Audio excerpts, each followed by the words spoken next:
This is Jarrod Horak, and this is my latest Belmont Stakes video. It's Tuesday, June 4th, and the Belmont Stakes is going to be run at Saratoga Racecourse on Saturday, June 8th, and it will be contested at 1.25 miles this year. Now, yesterday they drew post positions, and I did a video on that. And then in this video, I'm going to discuss today's Racing Digest pace, final time ratings, and performance ratings. So we can see how the pace might play out and which horses are the fastest based on past performances. Now, if you're interested in the complete digest for all 4 days of the Belmont Stakes Festival at Saratoga, June 6th through 9th, you can get those products at todaysracingdigest.com. Their Thursday, June 6th complete digest is done and ready to purchase, and the other products will be done later this week. And in those complete digest products, you'll get past performances, analysis, pace and speed ratings, performance ratings, jockey and trainer stats, and much more. So go on over to todaysracingdigest.com for more details. And you can also purchase my full cards for all 4 days of the Belmont Stakes Festival, June 6th through 9th at Today's Racing Digest on my sales page there, or at my personal website at therunawayhorse.com. I've been doing these full cards for many years, since the late 1990s. I've had a lot of success over the years in the Triple Crown Series. In the last 10 years for the Belmont Stakes, for my full cards, I gave out winning tickets in 8 of the last 10 years. So the Belmont Stakes is one of my most successful Triple Crown Series races, and hopefully for this 4-day Belmont Stakes Festival, we can have a lot of wagering success. And also, I'm going to be putting that product out. When they're done, I'm going to send it out through email, and then the morning of each race, after they come up with scratches, I'm going to update my suggested tickets and send out updates each of the days. So go over to therunawayhorse.com on my sales page for more details. And right now, the weather forecast seems to have improved a bit since I checked last time. Now, Thursday, there's a very good chance, 90% chance of thunderstorms in Saratoga Springs, New York on Thursday. Friday, we're down to a 20% chance of precipitation, partly cloudy. And then Saturday, it looks like a 30% chance of showers. And then Sunday, for June 9th, 40% chance of showers. So hopefully that weather forecast will continue to improve as the week goes on. But now let's get into today's Racing Digest pace ratings first. And we'll pull that up on the screen right now.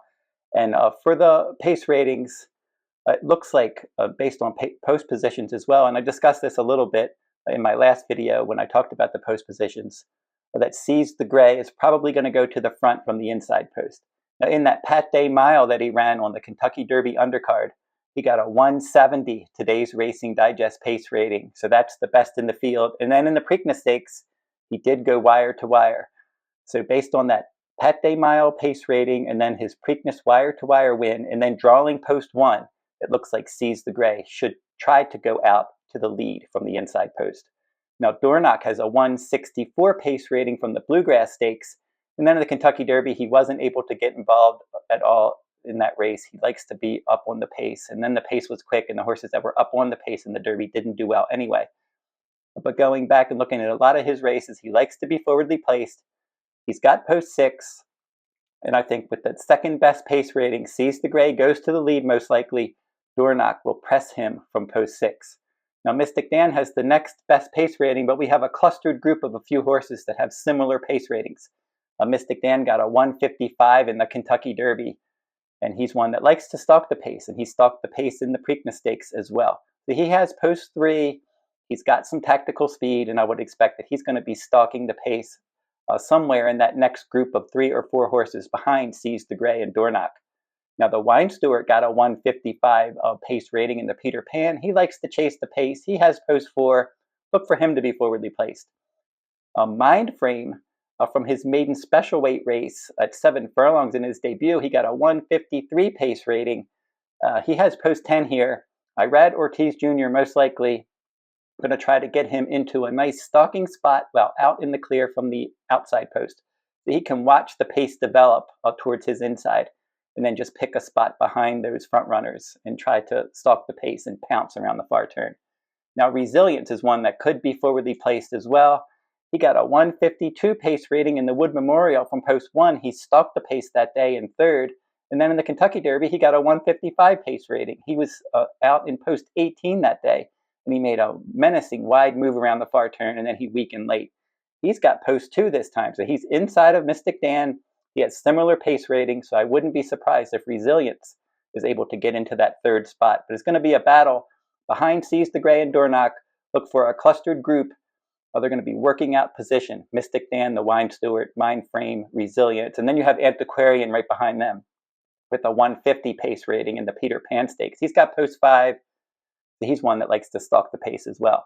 And then your late runners, Protective, he got a 147 in the Peter Pan. He'll be behind that group of the front runners and then the stalkers. Then you have Sierra Leone. He got a 137 in the Bluegrass. He'll be coming from well off the pace. And then Honor Marie, probably near the back of the pack, if not last early, with a 125 pace rating from the Louisiana Derby. So that's a look at the pace. Seize the Gray should show the way early. Dornoch right behind him. And then we have a cluster of at least 4 horses that like to stalk the pace. And then you have your late runners after that. And then the final time ratings. Mindframe has the best 2 final time ratings. The key to him is just going to be his lack of experience. How will he handle stepping up into the stakes ranks? So the Today's Racing Digest final time ratings, Mindframe got a 155 in his maiden special weight debut at 7 furlongs. And then he got a 147 in his entry-level allowance win at a mile and a 16th on the Kentucky Derby undercard. Right behind him, Mystik Dan, a 144 in the Kentucky Derby. Sierra Leone got a 144 in the same race. They were separated by a nose. And then Sierra Leone also got a 143 in the Bluegrass Stakes. And then Antiquarian behind them. In the Peter Pan, he got a 141. And then looking at the next set of numbers will be the fire number at Today's Racing Digest. Now, this is a performance rating. It's not a pace or a final time rating.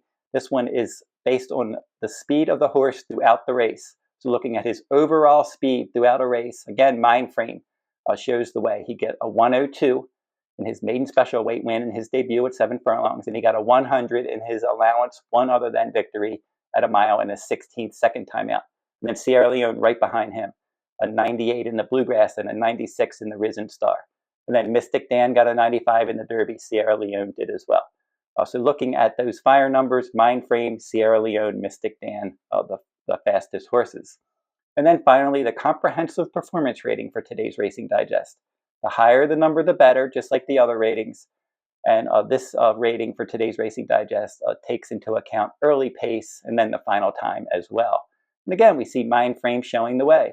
A 153 for his maiden special weight win at 7 furlongs. Sierra Leone behind him with a 142 for the Risen Star. Mindframe, his entry-level allowance win, he got a 140. Sierra Leone, Kentucky Derby, he got a 138. Mystik Dan with a 132 from the Derby, and then Seize the Gray with a 132 in the Preakness. So looking at all these numbers, Mindframe, clearly one of the fastest horses in the race. It's just a question of how is he going to do with only 2 lifetime starts, making his stakes debut and going a mile and a quarter against more seasoned horses. He's fast enough for sure, and we'll see how he handles the distance. What kind of trip will he work out from post 10 under Irad Ortiz Jr.? He's 7-2 morning line. He's a logical contender. Now, Sierra Leone, he fits on all of these numbers. If the pace is honest, he's going to be finishing, and he'll be finishing anyway. He's a horse that just runs his race every time. 3 wins and 2 nose defeats from 5 starts. So he's just right there. He just shows up and he makes that nice late run. And they made some equipment changes. They have a bit change for him, trying to get him to not lug in like he did in the Kentucky Derby, which cost him the win. And then he's changing riders as well. Flavien Prat's going to ride him for the first time. So Sierra Leone from post 9, he's just going to watch the pace develop in front of him, try to make a late run. So Mindframe, most likely stalking the pace, could end up getting first run, and then Sierra Leone will be doing his best running late. Now for Mystik Dan, how much more does he have in the tank? The Kentucky Derby and Preakness, and then the Belmont Stakes. Now he's going to be running in all 3 Triple Crown Series races, his 3rd race in 5 weeks for the Belmont Stakes. And will he be able to jump up and run another big race? Now all of his good efforts, the Arkansas Derby, he ended up finishing 3rd, but prior to that, in the Southwest Stakes, he was able to get a great inside trip, and the track was wet that day, and he romped that day. And then in the Kentucky Derby, another great inside stalking trip, scooted up the inside just like he did in the Southwest, and he won that race by a nose. And then in the Preakness Stakes, another great inside tactical trip, couldn't catch Seize the Gray that day, but he did just hold on to 2nd. So Mystik Dan should work out another decent inner tactical trip. It's just a question of how fast can he run in his 3rd race in 5 weeks, when you have Sierra Leone making his first start in 5 weeks, and then Mindframe making just his 3rd lifetime start, has plenty of upside as well. And then the other horse, Antiquarian, that did get a final time rating of 141 in the Peter Pan.